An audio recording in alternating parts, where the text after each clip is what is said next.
देखा कि श्रद्धा के विभाजन किस हिसाब से है।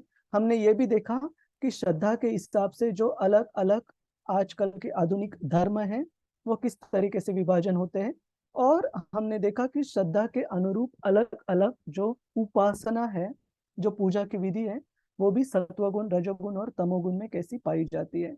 तो भगवान कृष्ण आगे बताते हैं कि इन तीन प्रकृति के गुणों के हिसाब से जो अन्न है, जो खाद्य पदार्थ है, उनका भी विभाजन कैसे हो जाता है। तो इसका भी एक बार हम श्लोक पढ़ते हैं। मेरे ख्याल से श्लोक क्रमांक 8 से शुरुआत है इसकी। एक मिनट देखता हूं मैं। हाँ, श्लोक क्रमांक 8 कोई पढ़ना चाहेगा ये? जी प्रभु जी, हरे कृष्ण। हरे कृष्ण शशि माता जी। आयु सत्व बल आरोग्य सुख प्रीति विवर्धना रस्या स्निग्धा स्थिरा विद्या आहार सात्विक प्रिया। हम्म। हरे कृष्णा। अनुवाद। हाँ। जो भोजन सात्विक व्यक्तियों को प्रिय होता है वह आयु बढ़ाने वाला, जीवन को शुद्ध करने वाला तथा बल, स्वास्थ्य, सुख तथा तृप्ति प्रदान करने वाला होता है। ऐसा भोजन रसमय, स्निग्ध, स्वास्थ्यप्रद तथा हृदय को भाने वाला होता है। हरे कृष्णा। तो हरे कृष्ण। और पढ़ना। नहीं नहीं नहीं, ठीक है, 1 सेकंड 1 सेकंड। तो यहाँ पर भगवान कृष्ण बताते हैं कि ऐसे अन्न जो हमारे जीवन काल को बढ़ाने के लिए मदद करता है और हमारी जो चेतना है उसको भी शुद्ध करता है और हमें शक्ति प्रदान करता है, शक्ति, उत्साह और संतुष्टि प्रदान करता है। ऐसे अन्न ये सत्वगुण में आता है। जैसे कि आप यहाँ पर पदार्थ देख सकते हैं। जैसे स्पेसिफिकली आपने अगर फर्स्ट दो चित्र जो कि दाई तरफ है वो देखेंगे, तो ये अन्न लेकर आपको कभी नींद वगैरह नहीं आएगी, आपको कभी हाइपर एक्टिविटी नहीं आएगी, आपको कभी एसिडिटी का वगैरह प्रॉब्लम जितना हो सके कभी नहीं आएगा। क्यों? क्योंकि ये सात्विक पदार्थ है। उसी तरह जो भोजन भी, जो प्रसाद यहाँ पर दिखाया है, वो प्रसाद तो सात्विक ही नहीं लेकिन शुद्ध सत्व में है। ये कहने के बाद भी हमने केयरफुल रहना चाहिए। इसका मतलब ये नहीं कि शुद्ध सत्व में है तो हम रोज पनीर पकोड़े बनाकर भगवान को अर्पण कर कर लेंगे, क्योंकि प्रसाद हम शुद्ध सत्व में है लेकिन हमारी चेतना है कि शुद्ध सत्व में हम उसको प्रसादम के रूप में नहीं ले रहे। अभी तक हम उसको एक स्वादिष्ट व्यंजन के रूप में अगर स्वीकार करेंगे तो उसका नतीजा है वो भी उसी तरीके का रहेगा।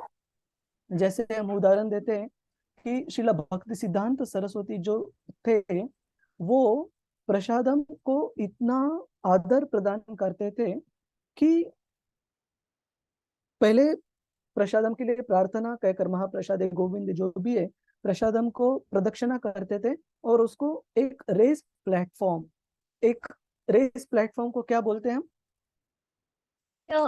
ऊंचा उठा हुआ हाँ स्थान प्रभु जी। हाँ, एक उच्च स्तर पर प्रसाद की प्लेट को रखते थे और फिर स्वीकार करते थे एक एक प्रसादम के व्यंजन को, और काफी सात्विक प्रसाद ही लेते थे। तो कहने का मतलब है कि कभी कभी भक्त शॉर्टकट समझ सकते हैं कि आज मुझे आइसक्रीम खाने का मन हुआ तो ठीक है, कभी कभार मन किया तो थोड़ा ले लीजिए, लेकिन वो एक प्रामाणिक मात्रा में रखिए, उसको एक रेगुलेटेड मात्रा में रखिए। ऐसे नहीं कि आपने भगवान को ऑफर की गई कोई भी चीज आपकी चेतना को उतनी ही शुद्ध सत्व में रखेगी, क्योंकि वो चीज तो भगवान का महाप्रसाद होने के बाद शुद्ध सत्व में है, लेकिन हम जिस तरीके से उसको अप्रोच कर रहे हैं, जिस तरीके से उसको ग्रहण कर रहे हैं, वो चेतना शुद्ध चेतना नहीं हो सकती जब तक हम भौतिक जगत में है। तो हमें काफी केयरफुल रहना चाहिए प्रसाद को लेते वक्त भी। ऐसे नहीं कि प्रसाद लेना है मतलब कोई भी चीज हम ले सकते हैं। किसी का सवाल है इसके ऊपर? नहीं प्रभु जी। ठीक, ठीक है।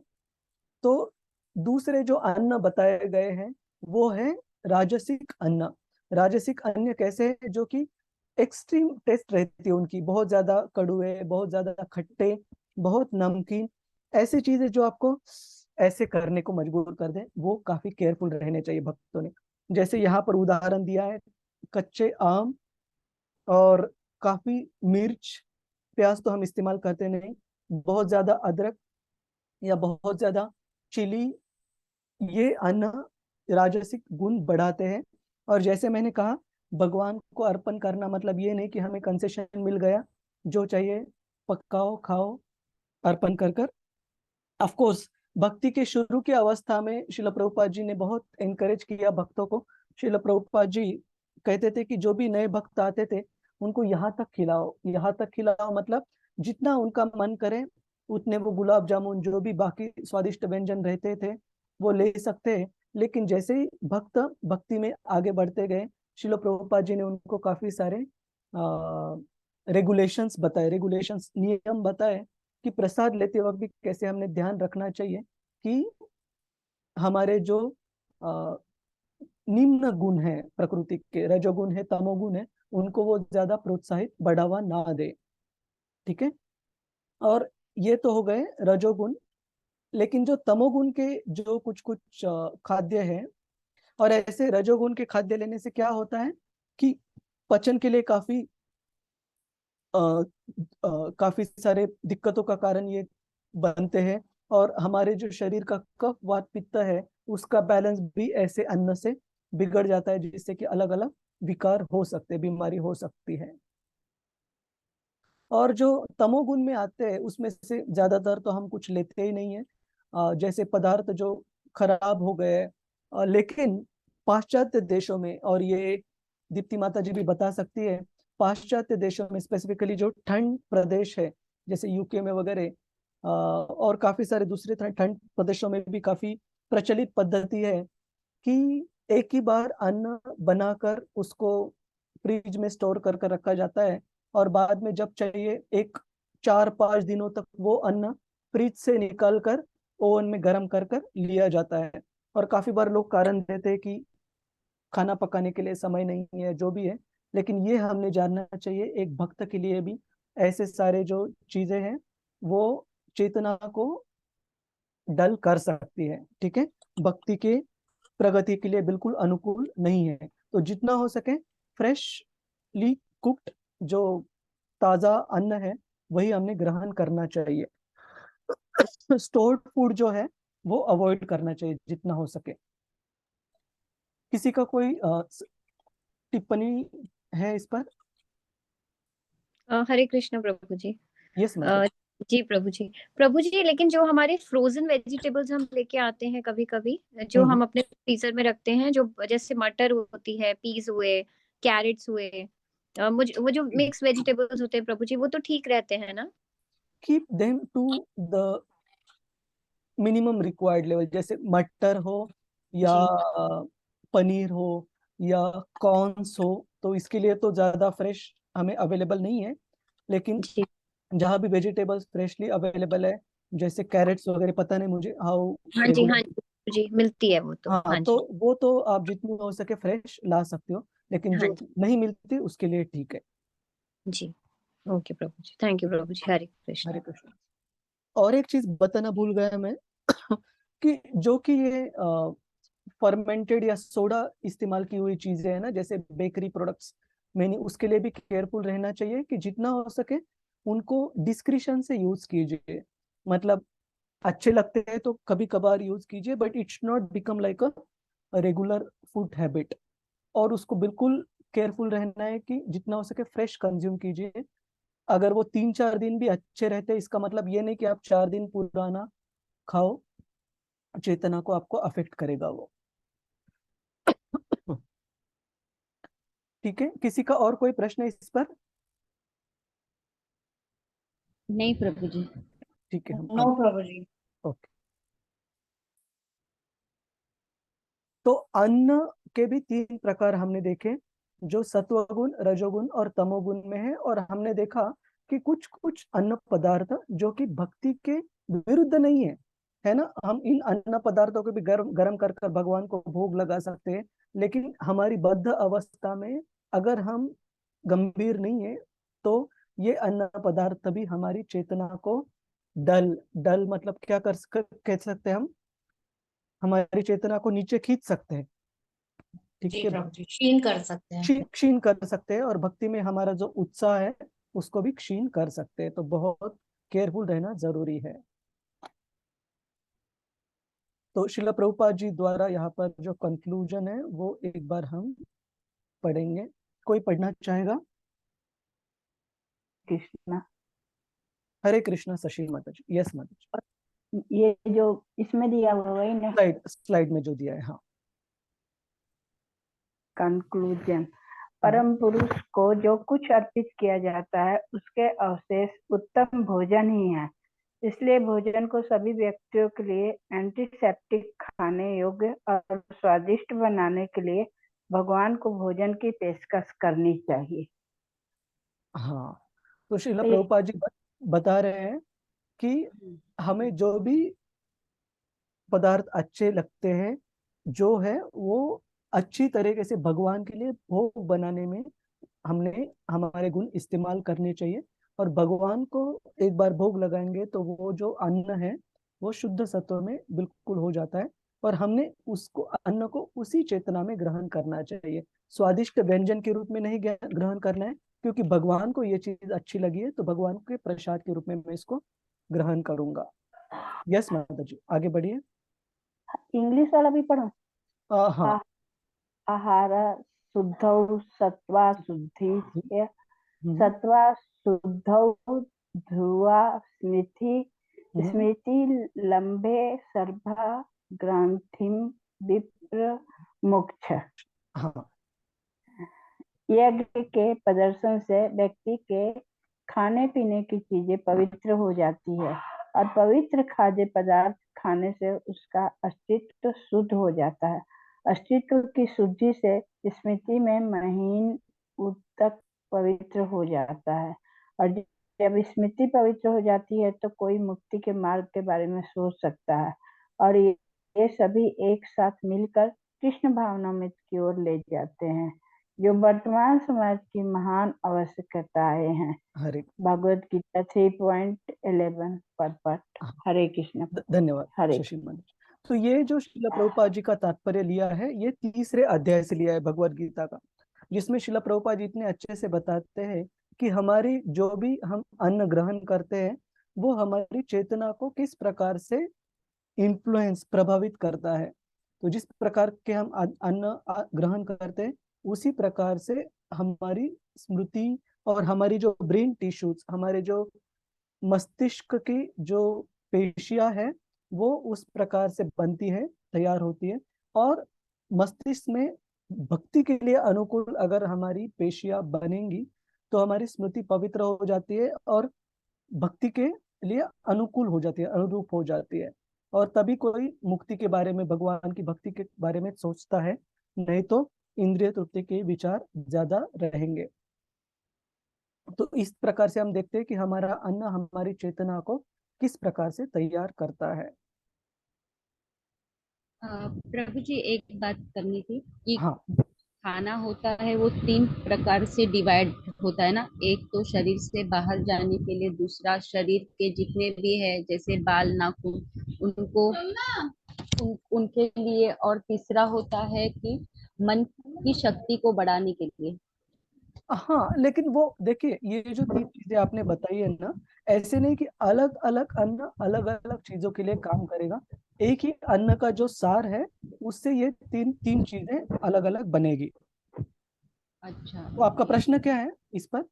ये कि जो भी अन्न हम खाते हैं उसको हम 3 प्रकार से ये डिवाइड होता है ना, यानी ऐसे मैं चाहती हूँ। हाँ, तो प्रश्न क्या है, ये कंफर्मेशन। वही, हाँ, ये कंफर्म करना था मुझे। हाँ हाँ, करेक्ट है। करेक्ट। तो वही है कि भगवान को अर्पण तो करना बिल्कुल जरूरी है हमें, यज्ञ शिष्टा शिन संतो उस तत्व के आधार पर। लेकिन वो अर्पण करते वक्त भी हमें ध्यान रखना है हमारी चेतना का भी। इसका मैं एक उदाहरण देता हूँ फिर हम आगे बढ़ते हैं। आप हमारी संस्था के कोई भी महान सन्यासी वगैरह देख लीजिए, कभी उनको क्लोजर क्वार्टर से पास से ऑब्जर्व कीजिए। वो खुद का अन्न ग्रहण करते वक्त इतना केयरफुल रहते हैं कि भक्तों के लिए तो वो अलग अलग फीस्ट वगैरह बहुत खुश होंगे, भक्तों को अच्छे से प्रसाद मिल रहा है।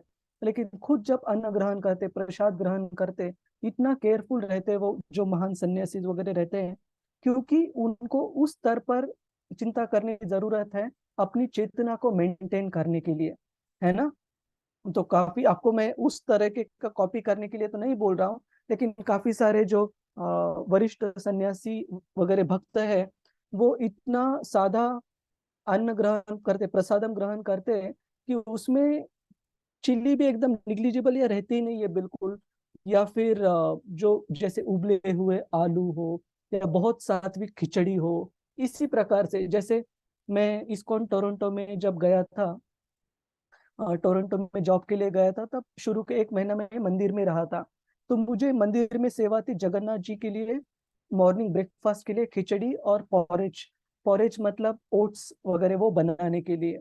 तो मुझे जिन भक्त ने सिखाया था भगवान के लिए कैसे भोग बनाना है, तो उन्होंने मुझे बोला था कि भगवान की सुबह के भोग में तो चिली बिल्कुल डालते ही नहीं है, और मसाला भी नहीं डालते हैं। तो उन्होंने बोला था स्पाइसेस कुछ कुछ इस्तेमाल करने हैं, वो कौन से कितने मात्रा में, लेकिन मसाले और चिली का इस्तेमाल बिल्कुल नहीं करना है खिचड़ी।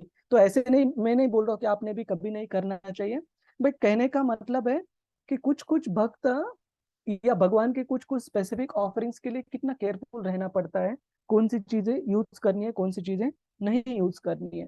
तो अगर वो भक्त अपनी चेतना के लिए इतने केयरफुल है, गंभीर है, तो हमने भी थोड़ी गंभीरता जरूर अपनानी चाहिए, क्या हमारे शरीर में हम डाल रहे हैं। ठीक है। प्रभु जी एक और पूछूं, सॉरी। हाँ प्रभु जी ये पूछना चाहती हूँ कि श्री कृष्ण तो 56 भोग खाते हैं, राइट? हाँ जगन्नाथ जी, हाँ।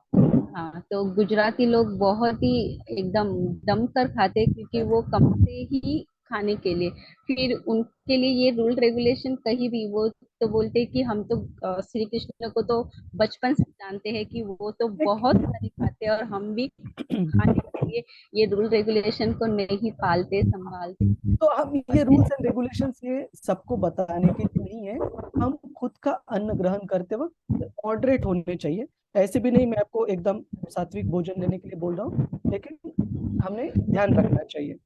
ऐसे नहीं इमेजिन कर सकते कि प्रभु जी ये तो मैं प्रसादी ग्रहण कर रहे हैं, तो रोज मैं ये लूंगी क्या, मंचूरियन या जो भी कोई और एकदम ऐसी तीखी या कोई, कभी कभार ठीक है। इन जनरल हमने केयरफुल रहना चाहिए अपने खुद के लिए, बाकी लोगों के लिए बताने के लिए ये चीजें है नहीं।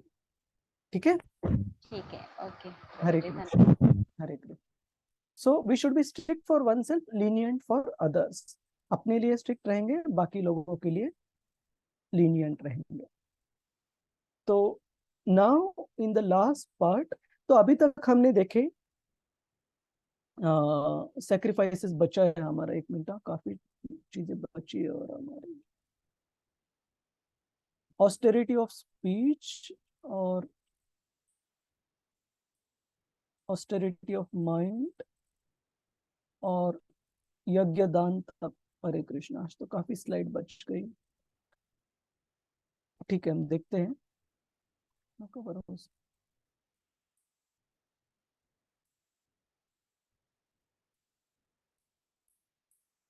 हाँ, तो यहाँ पर अन्न बताने के बाद भगवान कृष्ण अभी जो अलग अलग गुण है, सत्व रजो तुम तमोगुण, इन सब में यज्ञ दान तप बताते हैं कि यज्ञ दान तप भी इन गुणों से कैसे प्रभावित हो सकता है।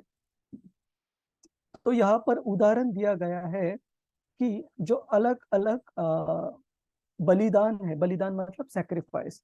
तो हम हमेशा समय भगवत गीता में श्रील प्रभुपाद जी के तात्पर्य में पढ़ते हैं, यज्ञ दान तप को हमने कभी त्यागना नहीं चाहिए जीवन के किसी भी स्तर पर, है ना। स्पेसिफिकली जो गृहस्थों के लिए विधि बताई गई है, इन तीनों का हमेशा पालन करना चाहिए आर्यन लोगों ने। तो इनके बारे में कहा गया है कि ऐसे बलिदान जो कि भगवान की प्रसन्नता के लिए दिया जाता है ना, जो कि हमारे कर्तव्य के रूप में दिया जाता है, भगवान की प्रसन्नता के लिए दिया जाता है, शास्त्रों के आदेशों के अनुसार दिया जाता है, वो सत्वगुण में बलिदान है। और रजोगुण में वो बलिदान है जो व्यक्ति कोई बलिदान या त्याग, कोई यज्ञ कर रहा है अपनी खुद की भौतिक इच्छाओं को पूर्ण करने के लिए, या खुद का नेम एंड फेम, खुद का नाम बढ़ाने के लिए। लेकिन काफी बार आप देखोगे कि मंदिर में कोई व्यक्ति दान देता है, लेकिन उसकी अपेक्षा रहती है कि मंदिर के बाहर बड़ा बोर्ड होना चाहिए कि ये फैसिलिटी इस सज्जन ने दान के रूप में प्रदान की है। तो ये भी ठीक है, कम से कम दान तो दे रहा है तो अच्छी बात है, लेकिन वो दान देते वक्त खुद की इंद्रिय तृप्ति भी कर रहा है कि खुद का नाम उसको चाहिए कि बाहर बड़े बोर्ड में दिखाए। आपको एक उदाहरण देता हूं मैं, और प्लीज ये किसी का नाम ढूंढने की कोशिश मत कीजिए। एक बहुत ही महान इंडस्ट्रियलिस्ट हस्ती थे, अभी कुछ महीनों पहले उनका देहांत हो गया, जिन्होंने कि पुणे के मंदिर के लिए बहुत बड़ी राशि में दान दिया मंदिर का गेस्ट हाउस बनाने के लिए। लेकिन उन्होंने दान देते वक्त ये कंडीशन रखी कि आपके गेस्ट हाउस को मेरा नाम दिया जाएगा। तो भक्तों ने कहा ठीक है भाई, हमें हमें मदद मिल रही है तो जरूर दे देंगे नाम। लेकिन ये जो भावना है वो शुद्ध भक्ति की भावना नहीं है। आप अगर खुद का नाम देने का सोच रहे हो तो खुद की उसमें कुछ ना कुछ उपभोग करने की इच्छा जरूर है, जो कि ठीक है, शुद्ध हो जाएगी भगवान की भक्ति में जुड़कर। लेकिन वो दान किस में आता है? रजोगुण में आता है। और उस प्रकार का बलिदान जो कि खुद के लिए हानिकारक है और दूसरों को भी हानि पहुंचाने के लिए है, वो बलिदान है तमोगुण में, जिसके लिए कि यहाँ पर उदाहरण दिया गया है वृकासुर नामक असुर का, जिसने कि शिव जी को प्रसन्न करने के लिए एक यज्ञ किया, और उस यज्ञ में अलग अलग वो आहुति दे रहा था शिव जी को फोर्स करने के लिए वहां आने के लिए। फाइनली शिव जी आए जब वो वृकासुर अपना सर ही काटकर उस यज्ञ में डालने वाला था। तो शिव जी आना पड़ा और उन्होंने मांगा कि क्या चाहिए तुम्हें। तो उसने इस प्रकार का फल मांगा कि जिस किसी व्यक्ति के सर पर वो हाथ रखेगा, वो उस व्यक्ति का सर फटना चाहिए, उसका विस्फोट होना चाहिए और उस व्यक्ति की मृत्यु होनी चाहिए। और जैसे शिव जी ने ये वर उसको प्रदान किया, उसकी नजर पड़ी माता पार्वती के ऊपर, और उसने शिव जी के ऊपर ही ये वर इस्तेमाल करने का सोचा। तो शिव जी को भागना पड़ा। अंततः भगवान विष्णु, जो कि एक छोटे से ब्राह्मण बालक के रूप में आए और वृकासुर को मोहित कर दिया उन्होंने कि हे वृकासुर, तुम्हें क्या लगता है कि ये जो शिव जी है, जो कि जंगल में इधर उधर वास करते हैं, इनके वरदान पर तुम भरोसा रखते हो? कि तुम्हें पता भी है कि ये वरदान काम करेगा? तो उसने कहा हाँ, ये बात तो ठीक है। तो फिर भगवान विष्णु ने मोहित कर कर उसको अपने ही सर पर हाथ रखने के लिए कहा, और वो भस्म हो गया, है ना। तो ये अलग अलग प्रकार के बलिदान है, सैक्रिफाइसेस है, भगवान विष्णु को प्रसन्न करने के लिए अपने शास्त्रों के आदेशों के अनुसार अपने कर्तव्य रूप में जो बलिदान करते हैं वो सत्वगुण में है। जो भौतिक इच्छा पूर्ण करने के लिए बलिदान है वो रजोगुण में, और जो खुद की हानि के लिए, दूसरों की हानि के लिए, वो है तमोगुण में। किसी का कोई प्रश्न है इसके ऊपर? कृष्ण प्रभु जी, दंडवत प्रणाम। हरे जहाँ कृष्ण। तक मैंने सुना है कि जो भी दान दो उसमें कभी भी अपना नाम नहीं आना चाहिए, पहली बात तो। हाँ, दूसरी देखिए, बात कि मैं नहीं आना चाहिए। तो नाम का भी ऐसे है ना कि अंततः जो डिपेंड करता है हमारी चेतना क्या है। मैं आपको कुछ उदाहरण देता हूँ जहाँ की नाम देकर भी आप किसी और भक्तों की सेवा कर सकते हो। फॉर एग्जाम्पल, हाँ अगर हम मंदिर में कोई संडे फीस्ट स्पॉन्सर करते हैं, तो आप केवल स्पॉन्सर नहीं कर रहे हो, अगर हमारी चेतना ठीक है तो आप बाकी भक्तों को भी प्रेरित कर रहे हो कि आप भी ये स्पॉन्सरशिप उठा सकते हो, है ना। मैं आपको एक उदाहरण जी। देता हूँ, यही के मंदिर का उदाहरण। आप बोलोगे प्रभु जी आपने तो ये बता दिया तो ये भी इंद्रिय तृप्ति हो गई। आई होप कि ऐसे ना हो। रिसेंटली हमारी मैरिज एनिवर्सरी थी, तो मैंने यहाँ के मंदिर में एक फीस्ट स्पॉन्सर की थी मैरिज एनिवर्सरी के हिसाब से। तो वहां पर मैंने नाम दिया था, और वो अनाउंसमेंट होने के बाद मैं जब मंदिर के वॉशरूम में हाथ धो रहा था तो एक भक्त मेरे पास में आए। तो उन्होंने कहा कि प्रभु जी हैप्पी मैरिज एनिवर्सरी, और आपकी इस फीस्ट स्पॉन्सर करने से मुझे भी प्रेरणा मिल गई कि हमारी भी मैरिज एनिवर्सरी आने वाली है, मेरी और मेरी पत्नी की, तो हम भी ऐसे ही कुछ स्पॉन्सर कर पाए।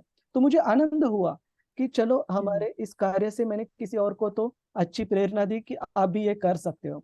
तो ये अगर रहा तो कोई गड़बड़ नहीं है उसमें। ठीक है, ठीक ठीक ठीक। हरे कृष्ण। हरे कृष्ण। और किसी का कोई सवाल है? ठीक है, हम आगे बढ़ते हैं।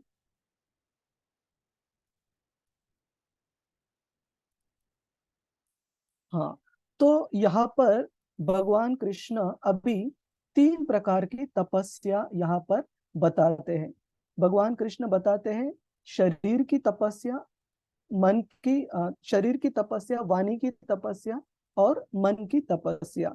श्लोक क्रमांक 14 से लेकर 16 तक। ठीक है, तो हम एक बार ये तीनों श्लोक पढ़ेंगे और फिर इस पर चर्चा करते हैं।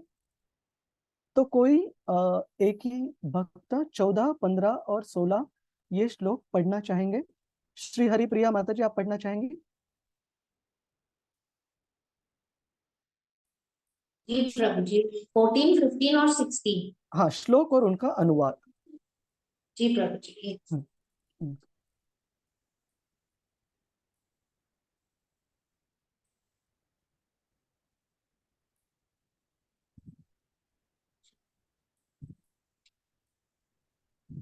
हरे कृष्ण। हरे कृष्ण। देवद्विज गुरु प्राज्ञ पूजनम शौचमार्जवम ब्रह्मचर्यमहिंसा च शारीरम तप उच्यते। परमेश्वर, ब्राह्मणों, गुरु, माता पिता जैसे गुरुजनों की पूजा करना तथा पवित्रता, सरलता, ब्रह्मचर्य और अहिंसा ही शारीरिक तप है। हाँ हाँ माता जी, तो एक मिनट के लिए रुकते हैं यहाँ पर। जी तो यहाँ पर बताई गई है वो तपस्या जो शरीर के स्तर पर तपस्या है। कौन सी बताई गई है? बड़े व्यक्तियों को, वरिष्ठों को, वरिष्ठ भक्तों को, ब्राह्मण और गुरुवर्य जैसे व्यक्तियों को और माता पिता को आदर पूर्वक प्रणाम करना। तो ऐसे कहा जाता है कि पिछले पहले जमाने में जब ये आदर पूर्वक प्रणाम किया जाता था, दंडवत करते थे, है ना। दंडवत मतलब दंड के जैसा, एकदम एक बम्बू स्टिक, एक डंडे के जैसा जमीन पर खुद को समर्पण करना, उनको आदर दिखाने के लिए। और अगर हाँ, साष्टांग दंडवत। और अगर वो नहीं होता है तो फिर हरे कृष्ण, वो नहीं होता है तो फिर हम पंचांग प्रणाम करते हैं। और जैसे माताओं के लिए पंचांग प्रणाम बताया जाता है। और आजकल काफी बार लोग वो भी नहीं करते। हरे कृष्णा भी किसी वरिष्ठ भक्तों को कभी कहते हैं तो बस झुक कर या हाथ जोड़ कर कहते हैं। तो जितना हो सके हमने ठीक से आदर व्यक्त करना चाहिए, क्योंकि वो आदर केवल उस व्यक्ति के लिए नहीं है, उस व्यक्ति के भगवान के प्रति समर्पण को वो आदर है। और उस व्यक्ति के हृदय के पास में परमात्मा रूप में जो भगवान वास कर रहे हैं, उनके लिए भी वो आदर प्रणाम है। तो ये जो तपस्या है वो शरीर के लिए तपस्या कही गई है। और उसके साथ साथ शरीर को बाहरी रूप से और अंतरिम रूप से हमने साफ सुथरा रखना चाहिए, नहा धो के और अच्छे से मन को शुद्ध रखकर, जप करके। और हमारा जो व्यवहार है उसमें हमने स्ट्रेट फॉरवर्ड, ट्रांसपेरेंट, पारदर्शक रूप से हमारा व्यवहार होना चाहिए। सिंप्लिसिटी, सादा व्यवहार होना चाहिए, सीधे तरीके से। और ब्रह्मचर्य और नॉन वायलेंस मतलब अहिंसा का पालन हमने करना चाहिए। और श्रील प्रभुपाद जी बाकी जगह भी बताते हैं भगवत गीता में, अहिंसा का मतलब है केवल बाकी व्यक्ति को शारीरिक हानि करने से रोकना नहीं। अहिंसा का मतलब है किसी भी व्यक्ति को मानसिक रूप से भी हमारी वजह से कुछ चिंता हम कारण नहीं बनने चाहिए, किसी भी व्यक्ति के लिए चिंता का। तो ये सही से अहिंसा है। तो अभी भगवान कृष्ण 15वें श्लोक में बताएंगे कि हमारी वाणी की तपस्या क्या है। यश श्री हरि प्रिया माता जी। अनुद्वेगकरं वाक्यं सत्यं प्रियहितं च यत् स्वाध्यायाभ्यसनं चैव वाङ्मयं तप उच्यते। सच्चे, भाने वाले, हितकर तथा अन्यों को क्षुब्ध न करने वाले वाक्य बोलना और वैदिक साहित्य का नियमित पारायण करना, यही वाणी की तपस्या है। हाँ, तो श्रील प्रभुपाद जी इसके बारे में भी बताते हैं कि हमारी जो वाणी है, सत्य बोलना चाहिए। लेकिन सत्य कैसे बोलना चाहिए? हमेशा जो कि बाकी लोगों को सुनने में भी अच्छा लगे, वो उसको प्राप्त कर पाए। अगर हम सच सच भी ऐसे बोलेंगे कि बाकी लोगों को हर्टफुल, मतलब उनको दुख देने वाला तो उस सच को ठीक से वाणी की तपस्या नहीं कहा गया है। हमारे जो भी वचन है वो सच के साथ साथ मनभावन और लाभकारी भी होने चाहिए। और नियमित रूप से हमने वैदिक साहित्य, भगवत गीता, श्रीमद् भागवतम है, उसका भी पठन करना चाहिए। स्पेसिफिकली इस पर हम देखेंगे जब भक्ति रसामृत सिंधु इस ग्रंथ पर हम चर्चा करेंगे कि ऐसे व्यक्ति की जीवा पर जहाँ पर शास्त्रों के वचन हमेशा वास कर रहे हैं, श्लोक हमेशा हम दोहरा रहे हैं, वो भी कैसे हम हमारी वाणी से भगवान को पूछ रहे हैं। तो वाणी की तपस्या भी इसको कहा गया है। और तीसरी प्रकार की तपस्या भगवान कृष्ण 16वें श्लोक में कहते हैं, जो कि है मन की तपस्या। तो हाँ माता जी, ये भी एक बार श्लोक पढ़िए। जी। मनः प्रसादः सौम्यत्वं, मौनम आत्मविनिग्रह, भाव संशुद्धिर्यतेतपो मानसमुच्यते, तथा संतोष, सरलता, गंभीरता, आत्मसंयम एवं जीवन की शुद्धि, ये मन की तपस्याएं हैं। हरे कृष्ण। हरे कृष्ण। तो यहाँ पर मन की तपस्या भी दी गई है। जीवन जितना सादा रहेगा उतना तनाव आधा रहेगा।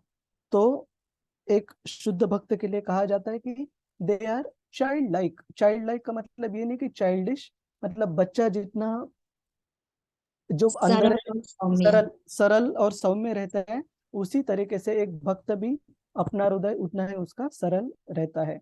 ऐसे नहीं कि मन में कुछ और जबान पर कुछ और। तो ये मन की तपस्या है।